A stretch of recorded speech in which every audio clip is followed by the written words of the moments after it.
The galaxy was vast, filled with millions of stars and countless worlds, but for the weak and the small, it often felt like a cage rather than freedom.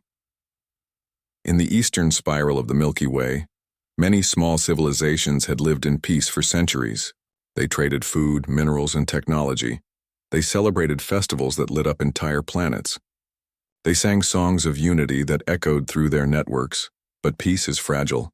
It does not last forever. The empire came without warning. Its fleets were endless, its soldiers without pity.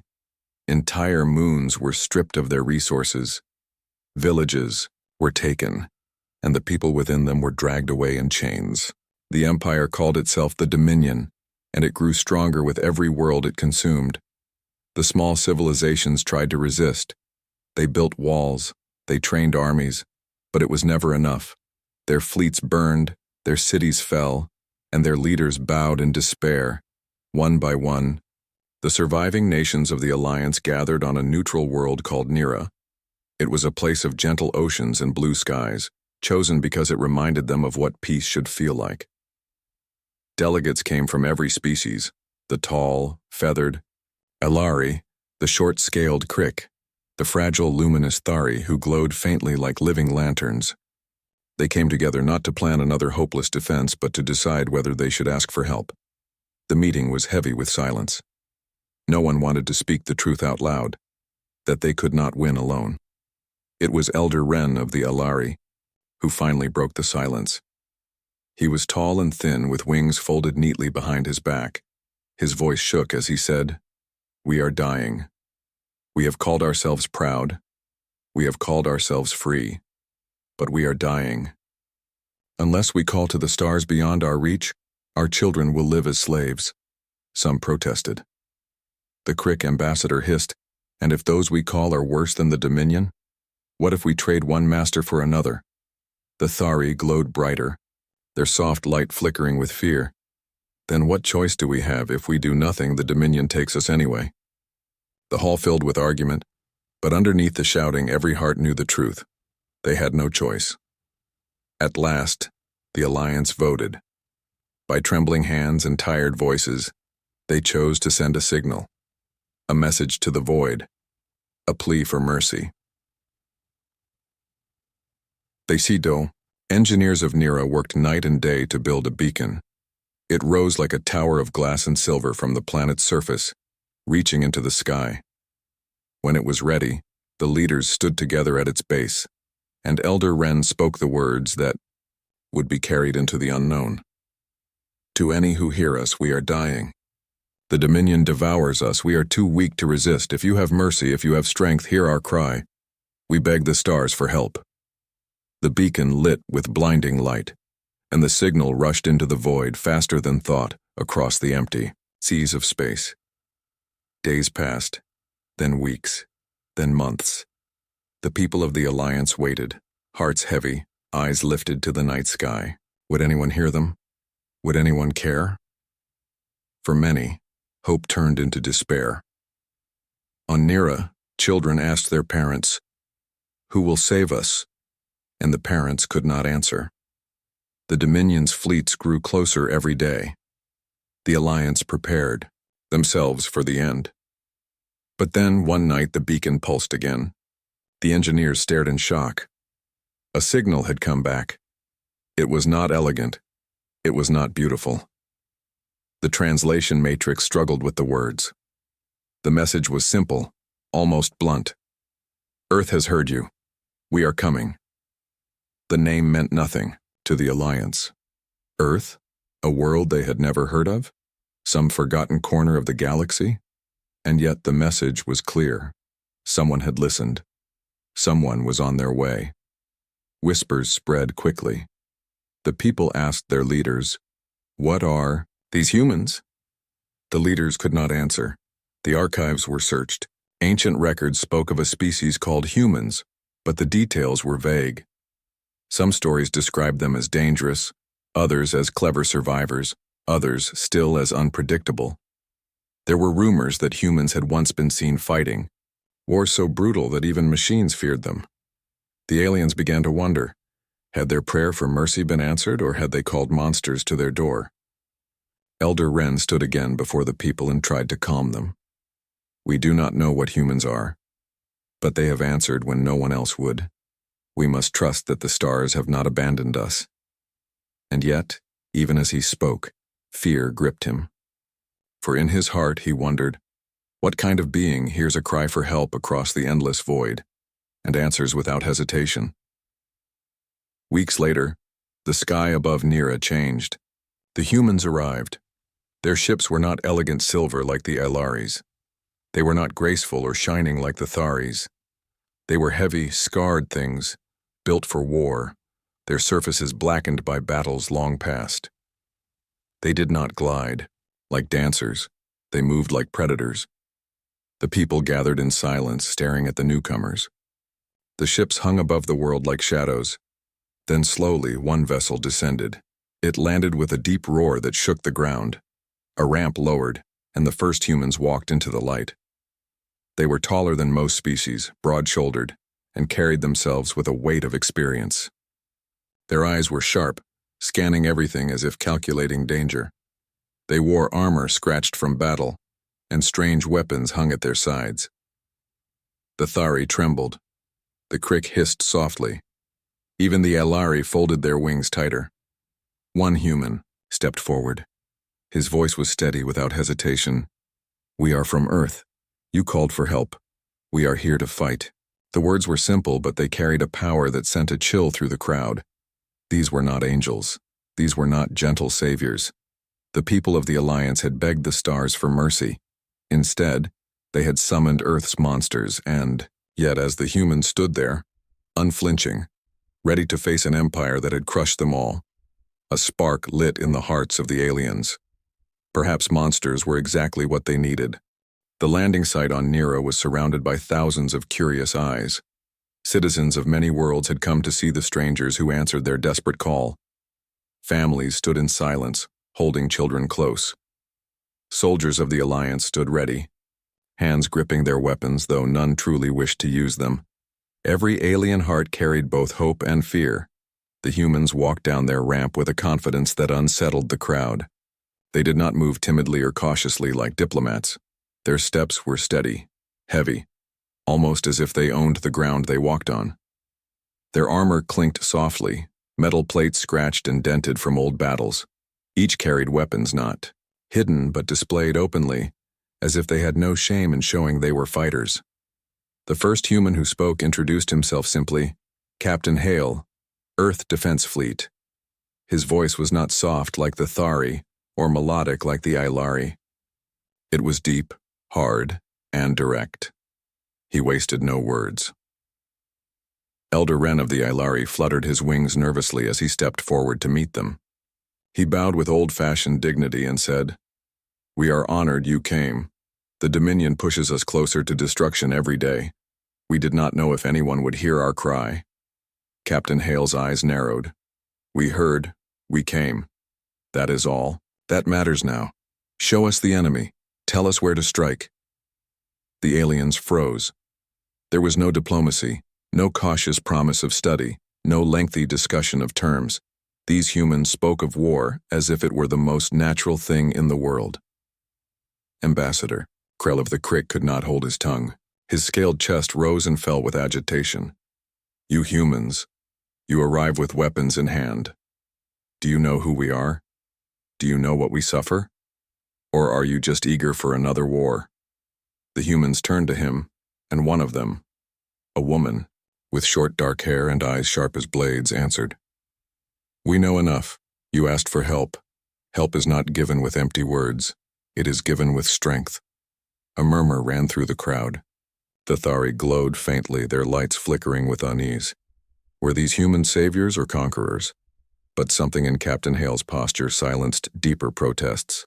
His shoulders were heavy, as though he carried more than weapons. His eyes held a kind of tired fire, the look of someone who had seen too many battles, too many graves. Elder Wren bowed his head slowly.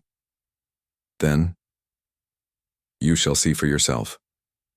Tomorrow, the Dominion is expected to strike a mining world at the edge, of our territory. Perhaps you can show us how humans fight." The humans nodded once, no cheering, no boasting. Just simple, cold agreement. That night, the people of Nira could not sleep. Markets closed early. Families whispered to each other. Who were these humans?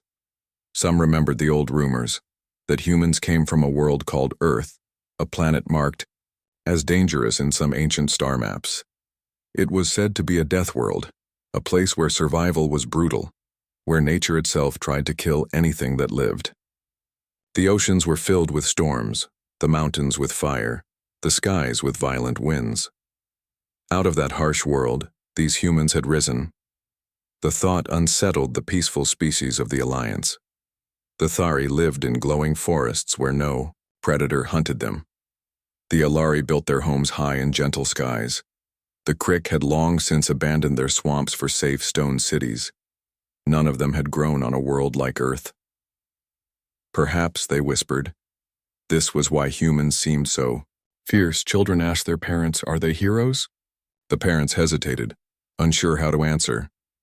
The next day, the Alliance fleet prepared to defend the mining world called Dravik. It was a small rocky planet rich with ore, but the Dominion wanted every resource it could take. The Alliance had already failed twice to defend it. When the humans arrived at the fleet assembly, many alien captains stared in disbelief. The Earth ships looked nothing like theirs. Where the Alari ships were silver crescents, and the Thari ships were glowing orbs, the human ships were dark, angular, scarred from past battles. They were not pretty. They looked like war itself. Inside the command hall, Elder Wren explained the plan. We will form a shield line in orbit. When the Dominion arrives, we will attempt to hold them back long enough for evacuation ships to escape. It will not be enough to win, but it is all we can do.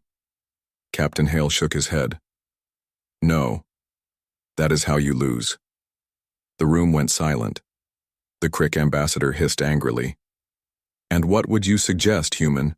We have fought for years. We know their strength. Captain Hale leaned over the holomap. His finger pointed directly at the Dominion fleet's likely path. You're trying to survive. That is why you fail. You don't survive monsters like this, you break them. We don't wait for them to come. We hit them first, hard. The aliens exchanged nervous glances. This was madness. To strike the Dominion head-on? That was suicide. But the humans spoke with calm certainty. One of Hale's officers, a young man named Torres, added, "We don't fight fair. We don't wait for the enemy to crush us. We fight to win, always." In the end, desperation outweighed doubt. The Alliance agreed to follow the human plan, though fear weighed heavily on them. The Dominion fleet came as expected. Massive ships, dark and brutal, filled the sky above Dravik. They carried weapons enough to erase cities, armies enough to crush nations. The Alliance forces trembled as the enemy appeared. Then the humans moved. Their ships did not hold the line. They lunged forward, engines blazing, cutting across the battlefield with reckless speed. Alien commanders shouted warnings. Too close, too dangerous. But the humans ignored them. They fired not from a distance, but point blank, tearing into the Dominion's vanguard. The enemy reeled in surprise. No one had ever dared such tactics. On the ground below, alien miners watching from shelters gasped as the sky lit up with fire. Human ships dove between giants, firing missiles in every direction, weaving through blasts with fearless precision. It looked less like a fleet and more like predators tearing into prey. The Alliance forces, shaken but inspired, followed. For the first time in years they saw Dominion ships burn, yet it was not only the human ships that shocked them, it was their soldiers. When Dominion boarding parties tried to storm Alliance vessels, the humans met them face to face. Armored, human Marines charged into the halls, fighting with raw ferocity. They did not retreat, did not hesitate. They fought like creatures born for battle, eyes burning, voices rising in terrifying cries. Every strike, every movement, was filled with a desperate will to win. To the watching aliens, it was terrifying. To see such rage, such unrelenting power, These were not the peaceful saviors they had imagined, and yet, it worked. By the battle's end, the Dominion retreated. Not destroyed, not crushed entirely, but beaten back for the first time in memory. The Alliance ships floated in stunned silence. The impossible had happened. Back on Nera, celebrations broke out. Children laughed again, and families dared to smile. But beneath the joy lay a quieter, deeper truth. The aliens looked at the humans with new eyes. They were not angels. They were not merciful gods. They were monsters in their own way, forged in fire, carrying the scars of endless struggle. And, yet perhaps monsters were exactly what the galaxy needed. The victory at Dravik spread across the Alliance like wildfire. For the first time in years, the Dominion had been forced to retreat. Entire cities lit their skies with bright colors to celebrate. On Nera, bells rang in towers that had long been silent. Children ran through streets shouting, "The humans came, the humans won." But while the aliens celebrated, the humans did not. On board their ships, the soldiers of Earth did not dance or cheer. They sat quietly, repairing armor, cleaning weapons, and writing reports. Their faces were calm, their voices low. Victory, to them, was not something to celebrate. It was only another step in a long, bloody path. Captain Hale gathered his officers in the command room. Around the table, holographic maps of Dominion space glowed. He spoke in his steady, hard voice.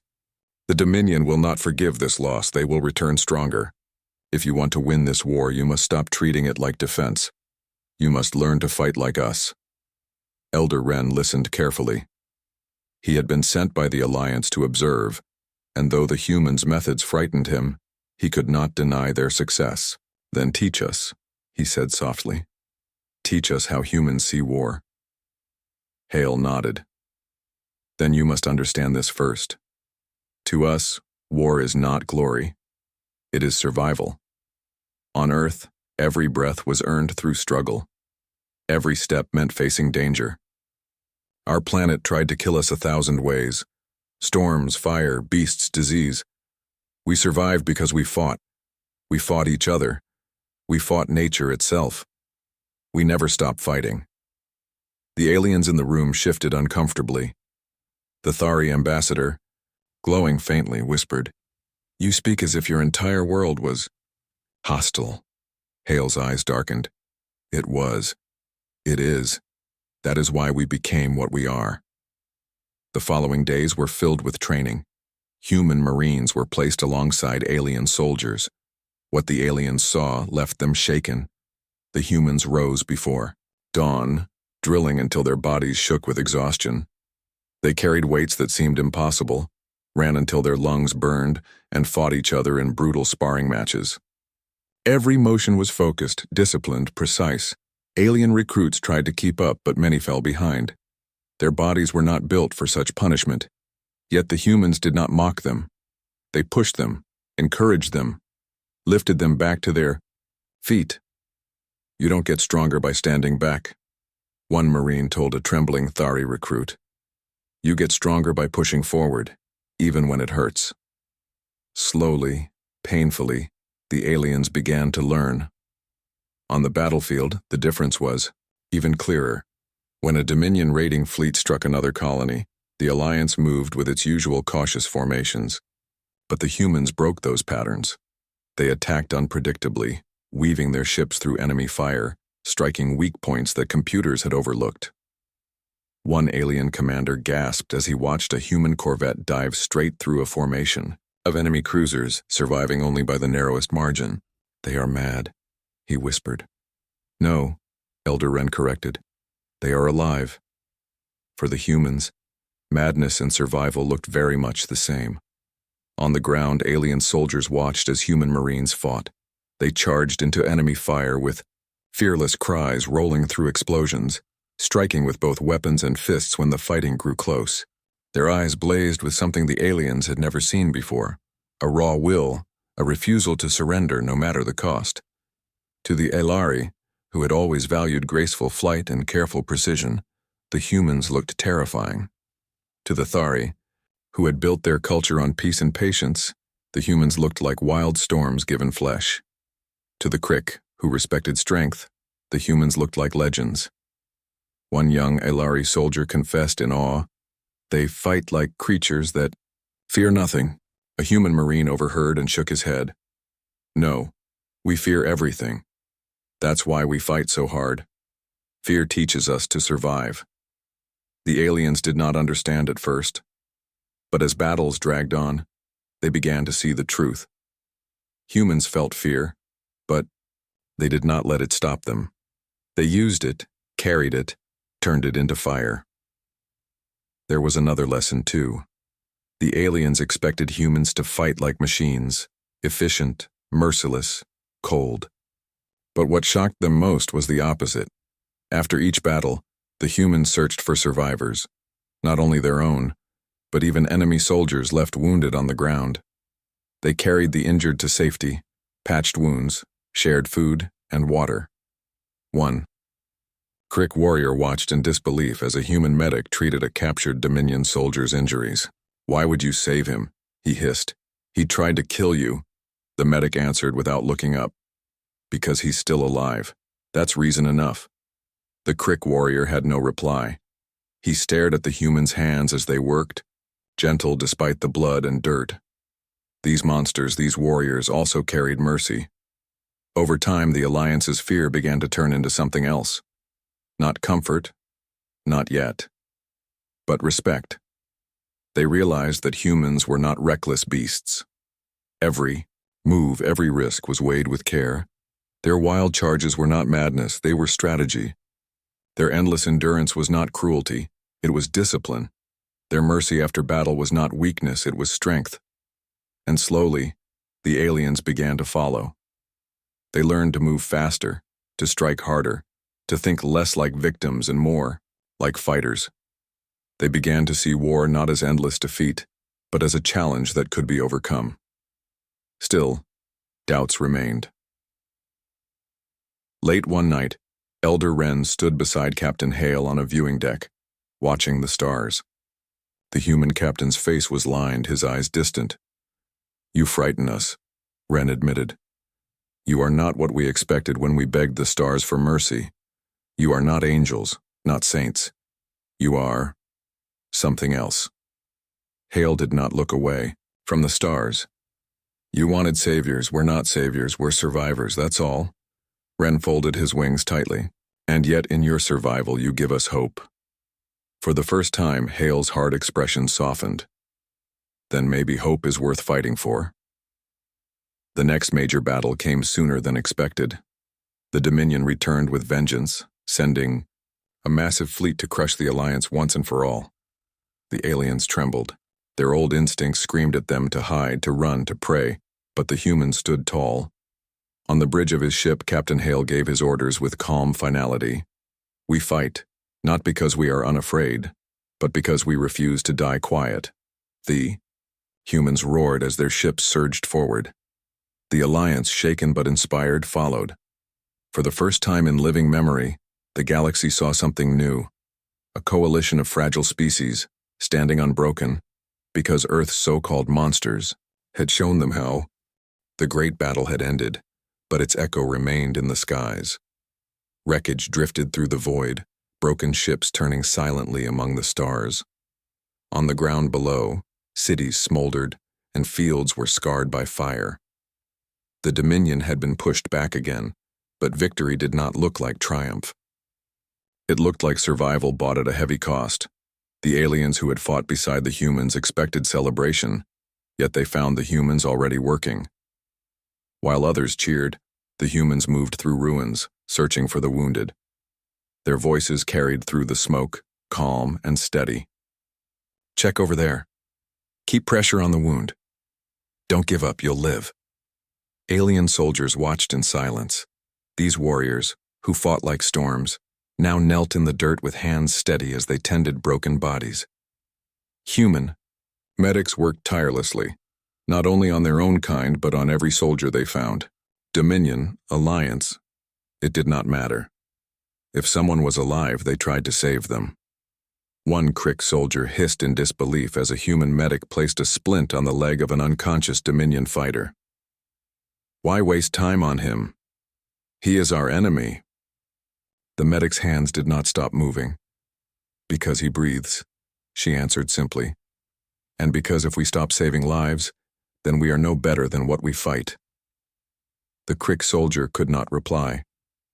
He turned away, unsettled, but deep inside, a seed of respect grew. In a ruined village on Dravik, Elder Wren walked among survivors.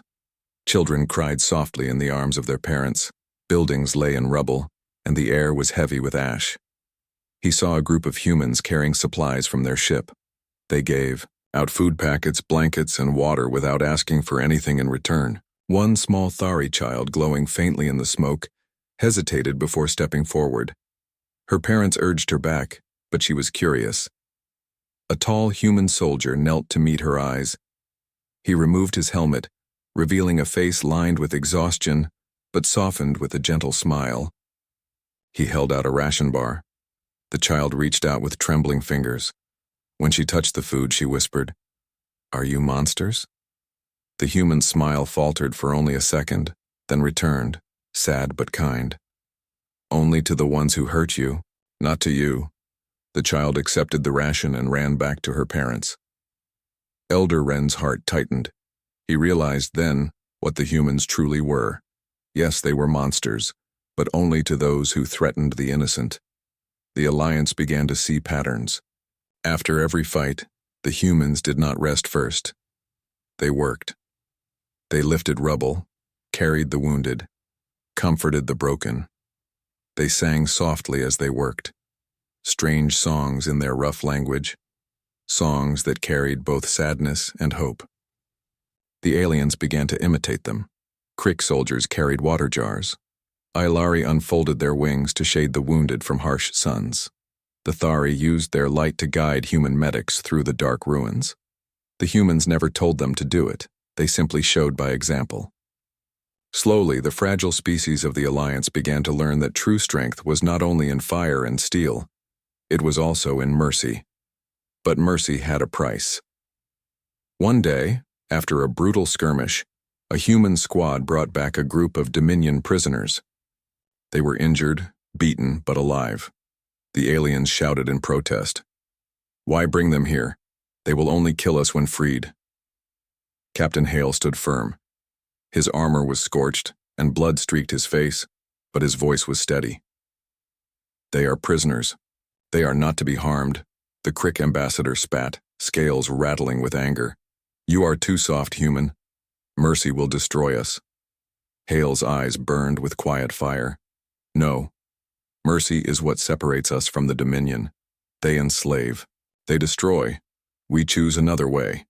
There was no arguing with him. His voice carried a weight that silenced even his loudest critics. The prisoners were treated.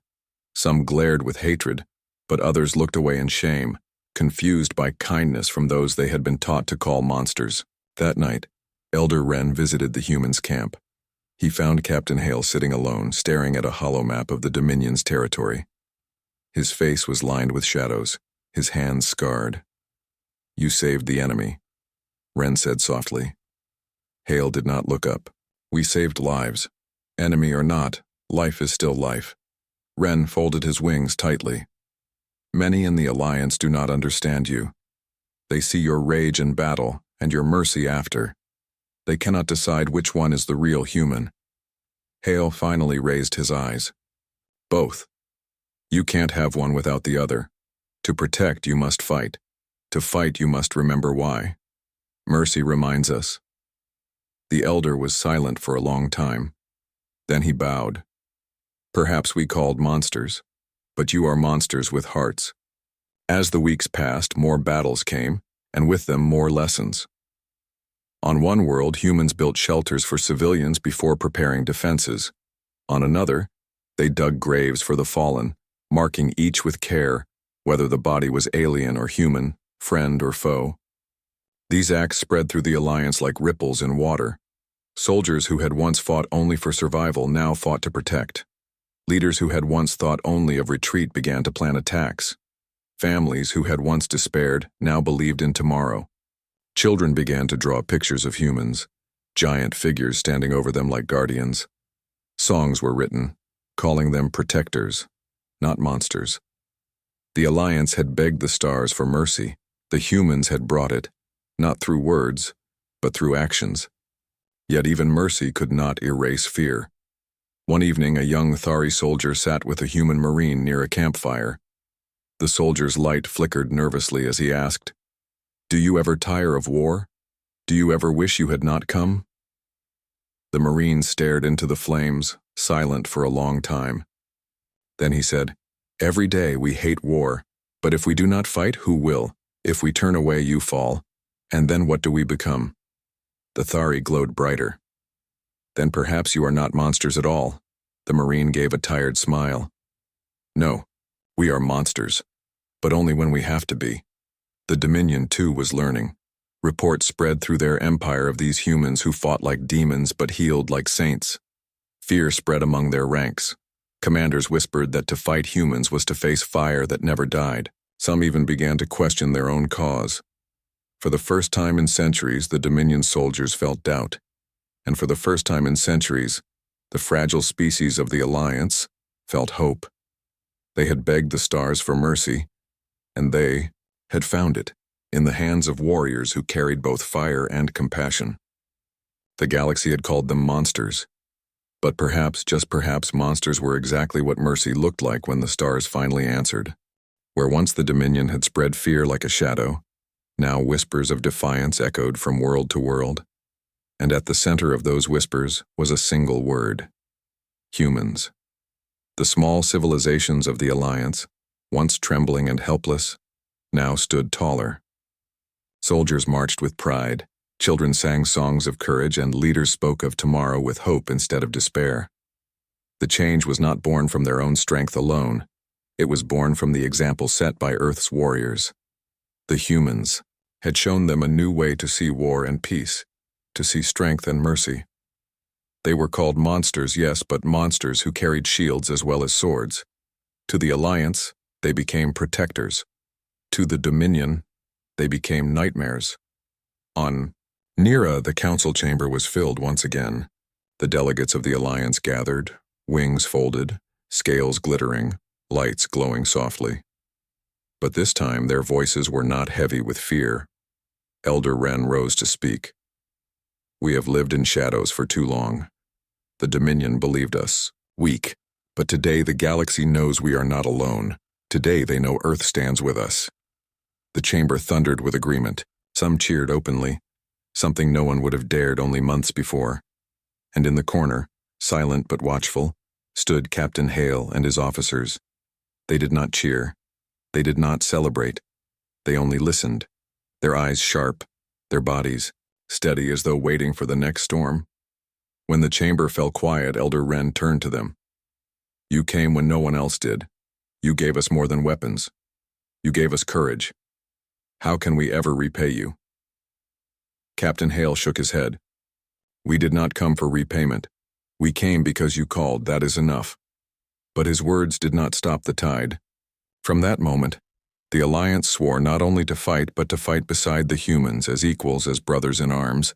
The Dominion did not rest. Their pride could not bear the humiliation of defeat. They gathered fleets larger than before, determined to erase the humans before their legend spread further.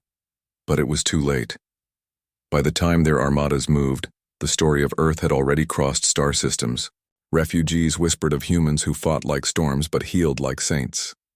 Traders told tales of humans who stood between weak worlds and destruction. Prisoners released by human mercy spread word of warriors who saved even their enemies. The galaxy listened, and the galaxy began to believe. On the battlefield, that belief became power. When the Dominion attacked again, they faced not a broken alliance, but a coalition reborn. Elari ships dove with new boldness, wings flashing in the light. Crick warriors fought side by side with human marines, hissing war cries that mixed with human shouts. Thari soldiers glowed brighter than ever, guiding fleets through the darkness. And, always at the front, were the humans. Their ships cut through the void like blades. their soldiers charged with unrelenting force. They fought not as strangers but as leaders, teaching with every strike that fear could be turned into fire. The Dominion began to falter. They had never faced such resistance. For every planet they tried to burn, humans and allies rose to stop them. For every soldier they enslaved, 100 more stood free, ready to fight. But the greatest change was not in battles. It was in hearts. On worlds once silenced by fear, voices now rose in song. On streets once emptied by terror, children played again, drawing pictures of humans standing tall with stars behind them. In temples, priests spoke new prayers. May we find the strength of Earth. May we carry the courage of humans. Even among the Dominion's own ranks, fear spread. Captains whispered, "Do not face the humans. If you see their flag, retreat." Soldiers muttered in dread, "The monsters of Earth have come. They do not stop. They do not fall." The name of Earth became a weapon sharper than any blade. Elder Wren saw it clearly. One evening he stood on a balcony overlooking Nira's ocean, the waves calm under starlight. Beside him stood Captain Hale, silent as always. "You know what you have become, don't you?" Wren asked quietly. Hale looked at him with tired eyes. "What is that?" Wren spread his wings slowly. "A legend not just to us, to the whole galaxy. The Dominion fears you, the weak admire you. Even the stars seem to whisper your name." Hale turned back to the ocean. For a long time, he said nothing. Then, at last, he spoke. "Legends don't matter. What matters is that people live to see tomorrow." Wren smiled faintly. "And yet, Captain, legends are what give people the strength to reach tomorrow." The war was far from over, but it had already changed. No longer was the Alliance a gathering of frightened voices begging for survival. No longer did the Dominion face prey too weak to resist. Now they faced a force united, a coalition bound by hope and by the fire of Earth's warriors. Wherever humans walked, others followed. Wherever humans fought, others rose. Wherever humans gave mercy, others learned compassion. The galaxy had begged the stars for mercy, and the stars had sent humans. The final battle of that season came above the world of Calros, a planet filled with silver plains and crystal rivers. The Dominion sought to take it, to make an example of resistance.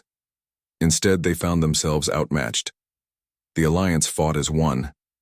Human marines stormed enemy ships alongside Crick warriors. Aelari fighters swept the skies, guided by Thari lights. Together they crushed the Dominion's armada. When the last Dominion flagship fled into the void, silence fell across the battlefield. Then came a roar, not from humans but from every species. A roar of victory, a roar of defiance. A roar that shook the stars, and in that roar one truth became clear. The galaxy no longer begged for mercy. It stood with monsters who had become guardians, monsters called humans. Stories of the battle spread quickly. On distant worlds, children played at being human soldiers. Merchants painted human faces on their banners. Songs carried the name of Earth from system to system. The Dominion tried to silence the legend, but the more they fought it, the stronger it grew. Humans were no longer strangers. They were a symbol, a warning, a promise. The name of Earth shook the stars, and so the story ended not in despair, but in a new beginning. The galaxy had been changed forever, not by saints, not by angels, not by gentle saviors, but by humans. Though monsters who came when mercy was begged for, and who in their own fierce way gave it.